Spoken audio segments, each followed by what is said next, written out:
Hello বন্ধুরা, কেমন আছো? আশা করি সবাই খুব ভালো আছো। আজকে এই ভিডিওতে আমি তোমাদের জন্য নিয়ে এসেছি ক্লাস 9 হাফ ইয়ারলি পরীক্ষার ইংলিশ সাজেশন। তো অনেকের ডিমান্ড রয়েছে যে স্যার ক্লাস 9 এর ইংলিশ কি পড়বো, লেটার কি আসবে, প্যারাগ্রাফ কি আসবে, স্টোরি রাইটিং কি আসবে। অনেকের অনেক রকম চাহিদা ছিল।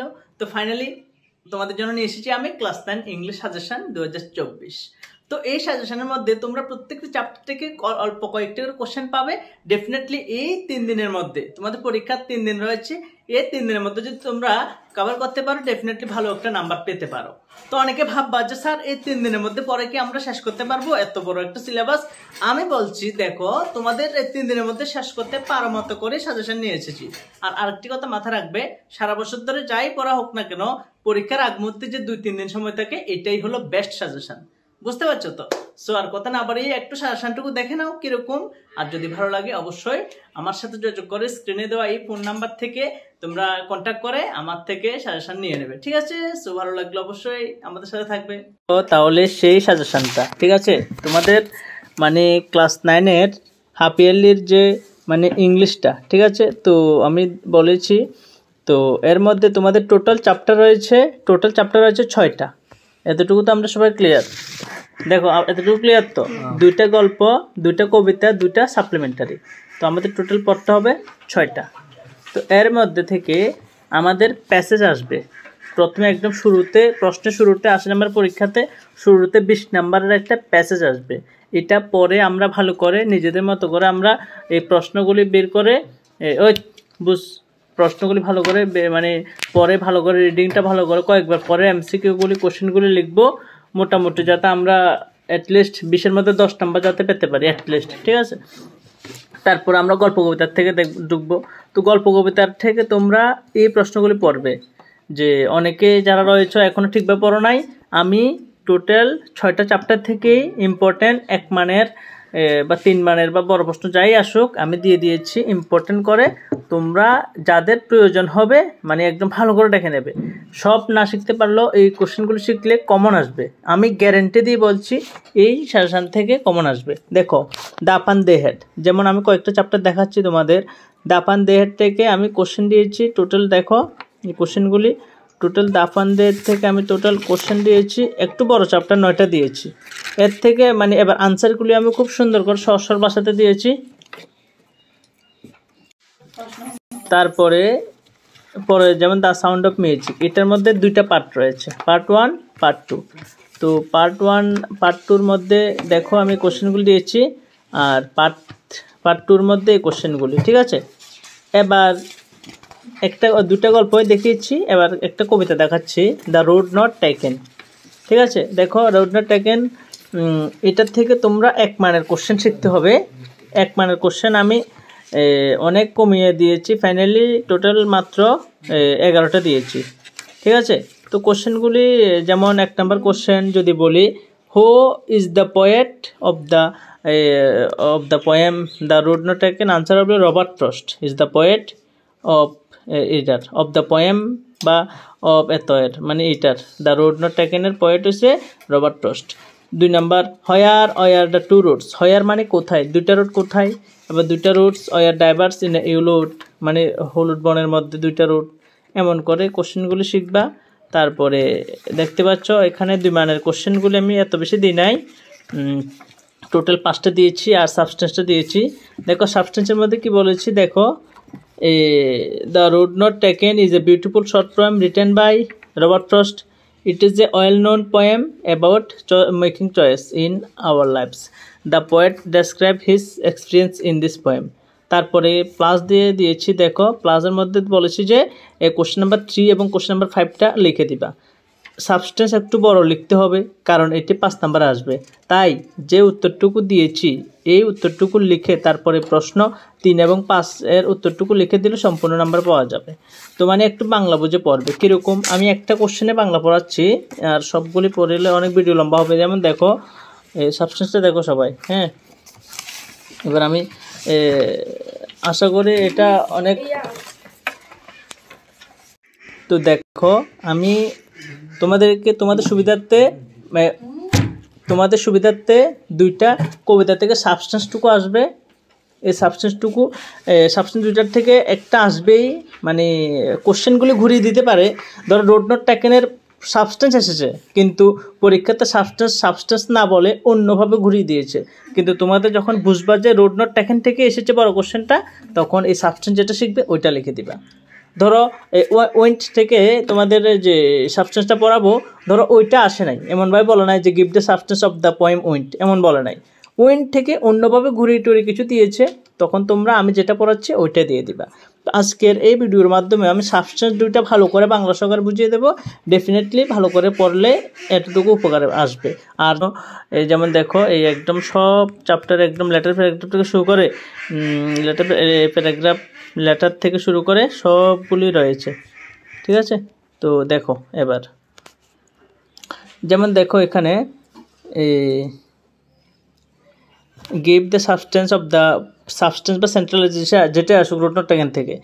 The road not taken Bangla বুঝো ভালো করে, হ্যাঁ আমি পড়ে দিচ্ছি, মানে পড়ে দিতেছি, কিন্তু ওই দেখো the road not taken is মানে হলো মানে একটা বিউটিফুল মানে খুব সুন্দর শর্ট পোয়েম, ছোট কবিতা রিটেন বাই রবার্ট ফ্রস্ট, ঠিক আছে।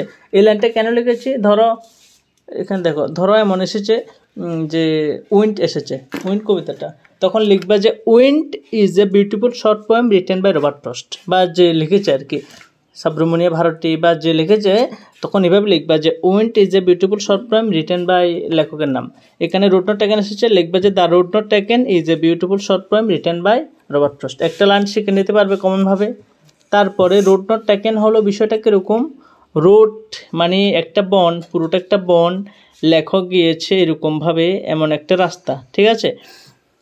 তো এমন একটা মানে রাস্তা আর কি, ঠিক আছে।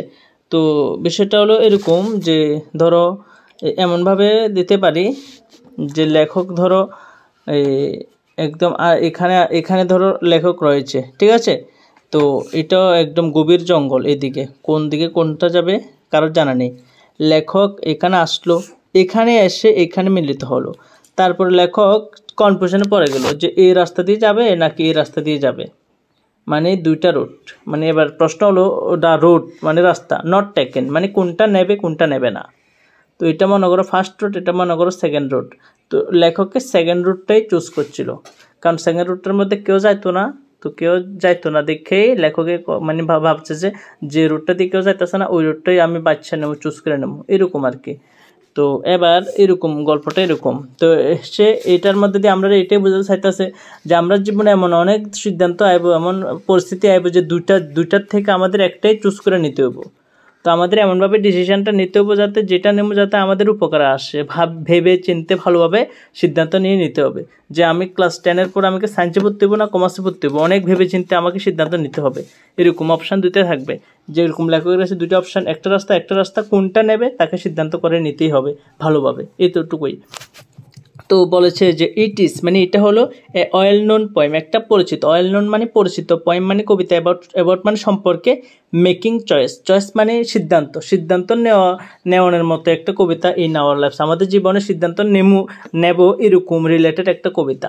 দিস দ্য পোয়েট ডেসক্রাইব, কবি এটা ডেসক্রাইব করছে যে বর্ণনা করছে যে তার লাইফ এক্সপিরিয়েন্সটারে ইন দিস পোয়েম, তার জীবনের অভিজ্ঞতাটাকেও এরকম বর্ণনা করেছে যে একটা বনে গিয়েছে, দুইটা রাস্তার মুখোমুখি পড়েছে এরকম।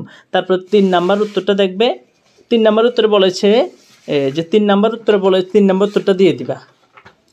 এমনিতেও 3 নাম্বার উত্তরটা শিখে নিবা যে why did the poet take the one less travelled by, মানে ওই যেটাতে মানুষের কম হাঁটে এই রাস্তা দিয়ে কেন বেছে নিছে, অথবা দেখো। তো তারপরে তোমরা মানে যেমন এটা why did the poet take the other road, মানে আদার রোডটা কেন বেছে নিল, যেটাই আসুক মোট কোটা যে কবি যে প্রথম রোডটা বেছে না নিয়ে দ্বিতীয় রোডটা নিয়েছে, কেন নিয়েছে, এটা সাবস্টেন্সের মধ্যে এটা লিখে দিবা। The poet wanted to explore new thing, the poet মানে কবি, ওয়ান্টেড মানে চেয়েছে, টু এক্সপ্লোর মানে আবিষ্কার করতে, নিউ থিং নতুন জিনিস। হি ডিড নট ওয়ান্ট সে চায় না, ওয়ান্টেড তো চাওয়া, ডিড নট ওয়ান্ট মানে সে চায় না, টু ফলো মানে অনুসরণ করতে, দ্য ক্রাউড মানে ভিড়কে অনুসরণ করতে চায় না। ভিড় বলতে প্রথম রাস্তা দিয়ে সবাই হাঁটে, এটা ভিড়, এটাকে অনুসরণ করতে চায় না। হ্যান্স মানে তাই, হি টুক দ্য রুট সে রাস্তাটা নিয়েছে হুইচ ওয়াজ, যেটা ছিল লেস ট্রাভেলড, মানে কম হাঁটেছে। আই ফুল স্টপ ই মানে আমরা বাংলাতে অর্থাৎ বলি না, ইংলিশে অর্থাৎ কি এভাবে লেখে, অর্থাৎ সেকেন্ড রোড, দ্বিতীয় রোডটা নিয়েছে। তাহলে দ্বিতীয় রোডটা কেন নিয়েছে, উত্তর রয়েছে। তো এই এই আনসারটা সাবস্টেন্সের মধ্যে লিখে দিবা। আর একটা বলছে 5 নাম্বার। তো 5 নাম্বার দেখো, 5 নাম্বার হলো যে what message does the poem road not taken give us, আমাদের এই কবিতাটা আমাদের কি উপদেশ দেয়, কি শিক্ষা দেয়।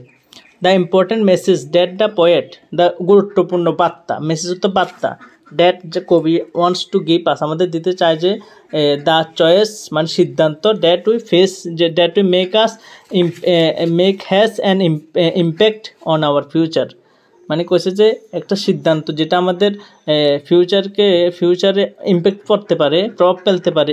এবং if we make a wrong choice, যদি আমরা চয়েস করতে ভুল করে ফেলি, উই রিগ্রেট, তখন আমাদের অনুশোচনা করতে হয়, অনুতাপ করতে হয়, রিগ্রেট করতে হয়, but can not go back on it, কিন্তু এটার থেকে আবার ফিরেও আসা যায় না। So we must be wise, এই কারণে আমাদের অবশ্যই ওয়াইস মানে জ্ঞানী হতে হবে যখন আমরা হোয়াইল মেকিং, যখন আমরা সিদ্ধান্ত নেব, এরকম আর কি। ঠিক আছে, আশা করি বুঝতে পেরেছো সাবস্টেন্সটা।